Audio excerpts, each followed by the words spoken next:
యేసుక్రీస్తు వారి శ్రేష్టమైన నామంలో మీ అందరికీ శుభాలు ప్రకటిస్తున్నాను. ఈరోజు నేను ఒక ప్రాముఖ్యమైన వ్యక్తిని మీ ముందుకు తీసుకురావాలని కోరుతున్నాను.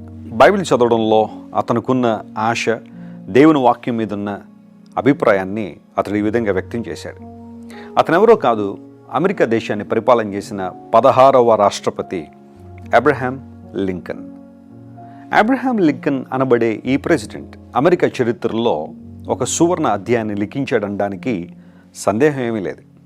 1809 సంవత్సరంలో జన్మించిన అబ్రహాం లింకన్ తన 52వ ఏట ప్రెసిడెంట్గా బాధ్యతలు స్వీకరించాడు. అప్పుడు సివిల్ వార్ కొనసాగుతున్న కాలంలో ఇతడు చేసిన సంస్కరణలు, ఇతడు చేసిన పరిపాలన ఏ ఒక్కరూ మరిచిపోలేంది. ప్రాముఖ్యంగా అబ్రహాం లింకన్ ఒక చక్కని బైబిల్ పాఠకుడిగా ప్రపంచంలో గుర్తింపు తెచ్చుకున్నాడు. 1864 సంవత్సరంలో మేరీల్యాండ్లో కొంతమంది వ్యక్తులు